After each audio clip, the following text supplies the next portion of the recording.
Hola muchachos, buen día. Vamos a, vamos a revisar hoy otro tema. Espero que que se den tiempo estas vacaciones para revisar el temario. Recuerden que vamos a estar viendo solamente clases grabadas en video. Este es uno de los siguientes temas. Ah, una cosa que les quiero recordar es que todos los temas que vamos a ver están en la bibliografía que les pasé. Y cualquier duda que tengan, pues pueden ir directamente a la bibliografía o pueden dejar sus preguntas en la aplicación, en Teams. Como les decía, pues el tema de hoy va a ser traumatismo craneoencefálico. Es un tema que no hemos visto, pero lo hemos tocado, lo hemos abordado indirectamente en la clase porque hemos platicado, hemos explicado algunas de las partes del cuadro clínico, hemos explicado algunos de los signos que están presentes en patología neurológica, incluyendo el traumatismo craneoencefálico.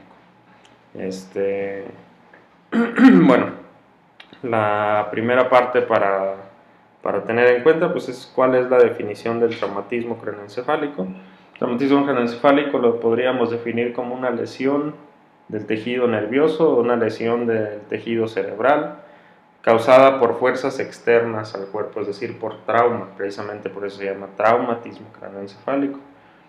Lo pueden encontrar también con diversos nombres. Y el cuadro clínico ya lo vamos a ver más adelante, pero se parece mucho al EBC. No es que sea similar en el mecanismo, pero sí llega a parecerse en el sentido en el que hay o puede haber el mismo tipo de alteraciones nerviosas que ocurren en el evento vascular cerebral, aunque son dos entidades completamente diferentes.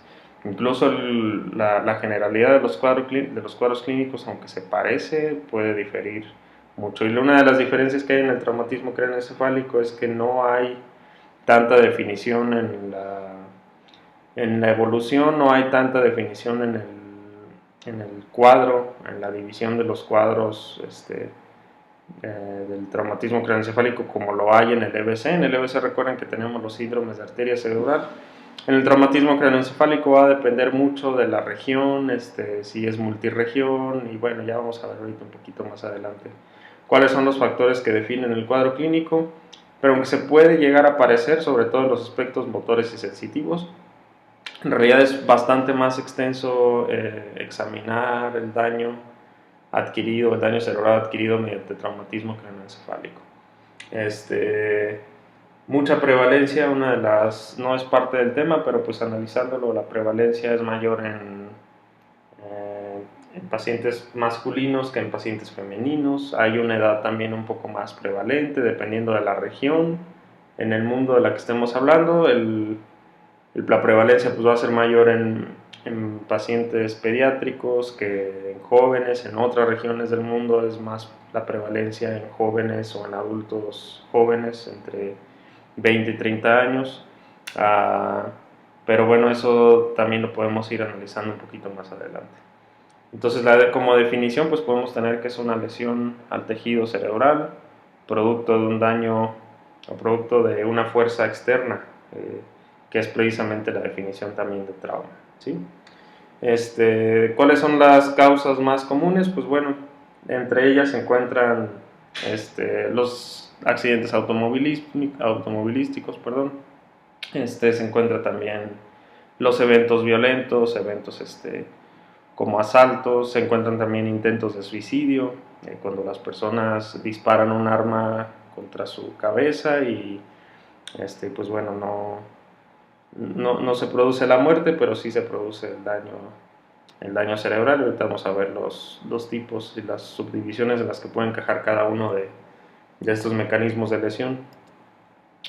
¿Cómo es que se va a definir los subtipos? Tanto los subtipos como la gravedad, que en realidad están muy relacionados, el subtipo y la gravedad del daño cerebral.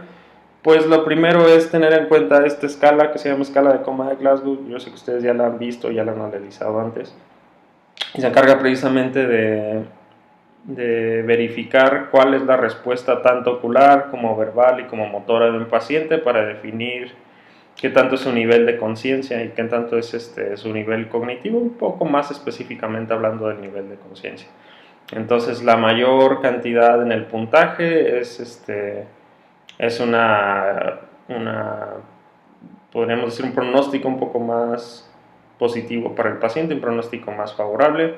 Entre menos puntaje tenga, nos indica tanto que el paciente no está del todo consciente, como que el pronóstico va a ser un poco más reservado para ese paciente.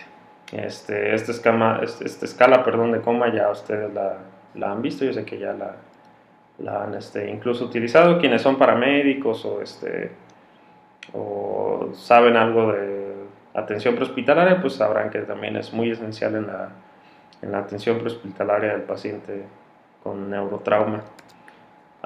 Lo primero, una de las cosas que hay que definir también al respecto son las capas, o bueno, ¿qué es antes de esto? ¿Qué es lo que ocurre en el traumatismo cráneoencefálico? Y vale la pena tomar en cuenta pues, que el traumatismo craneoencefálico se divide en algunos subtipos, y antes de analizar los subtipos tenemos que analizar qué es lo que ocurre a nivel de los tejidos en el sistema nervioso central, específicamente en el encéfalo. Y el encéfalo, nosotros podemos notar aquí donde estoy colocando el puntero, el encéfalo, esto que estoy rodeando aquí, es el tejido de la corteza cerebral, ¿sí? Lo que nosotros conocemos como sustancia gris. En esta región más interna vemos la sustancia blanca, que son cosas que ustedes ya han visto en neuroanatomía o en su materia del sistema nervioso. Esta imagen es un corte coronal, se encuentra más o menos a esta altura, en la región divisoria de los dos hemisferios, como estamos viendo en esta parte de acá. No sé por qué se está trabando un poquito aquí el puntero, si se traba, nada más tengan ahí un poco de paciencia, ¿sí? Tenemos entonces que la primera capa, el primer revestimiento, como un recordatorio, el sistema nervioso, entonces, del que estábamos platicando acá, está recubierto o está protegido por tres capas. La primera, la más obvia, la más evidente, pues es el hueso, ¿sí? El hueso a su vez pues está recubierto por el periósteo, por la saponeurosis y por la piel. Que la piel pues en realidad en un trauma o en un evento así pues sirve un poco de protección, pero la verdad es que no mucho, no del todo. Es más bien otro tipo de protección, ya más a nivel celular, a nivel microscópico, que a nivel mecánico, que es el origen de este trauma o de estas lesiones. Y después del hueso, después de esta capa protectora bastante rígida y que ayuda bastante con bueno, en primer lugar recuerden que el cerebro es un tejido muy lábil, bastante moldeable, y adapta su forma a la forma que tiene el cráneo, ¿sí? Entonces es una de las funciones que tiene también el cráneo, darle forma al tejido cerebral. Si yo cambio el cerebro de recipiente, no sé quién, bueno, no les alcanzó, no alcanzaron ustedes la clase con disección, pero si les hubiera tocado, pues recordarían que el cerebro, si está afuera y si no tiene el tratamiento previo con formol, se adapta bastante al recipiente en el que ustedes lo coloquen, incluso pues puede llegar a verse bastante plano si lo dejan nada más así en la mesa después de un rato. Entonces, bastante útil para la transmisión de fuerzas externas, el hueso del cráneo, lo que le da la forma a nuestra cabeza y que ayuda precisamente a proteger el tejido cerebral.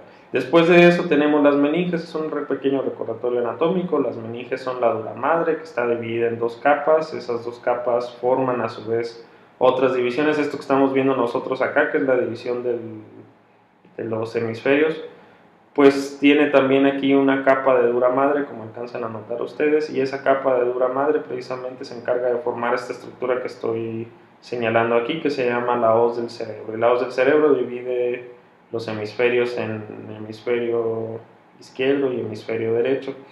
No es lo que los comunica, lo que los comunica, recuerden que es el cuerpo calloso. Esta división es solamente una división tisular, ¿sí? Después de la dura madre pues está la aracnoides y la pía madre. Hay espacios entre ellas, que es donde se encuentra el líquido cefalorraquídeo, que a su vez también sirve de protección para el sistema nervioso central, no solamente en el encéfalo, sino en la médula, y sirve también de otros, o tiene también otras funciones, como son el desecho el desecho de, pues sí, de partes o de sustancias no útiles en el sistema nervioso y bueno, ya eso se va a ver en otro tema después. Bueno, no estoy seguro si en mi materia, pero debieron haberlo visto por ahí en sus materias de tercer semestre. Creo que este es el momento de cortar la grabación y bueno, los veo ahorita en un momento en una siguiente grabación.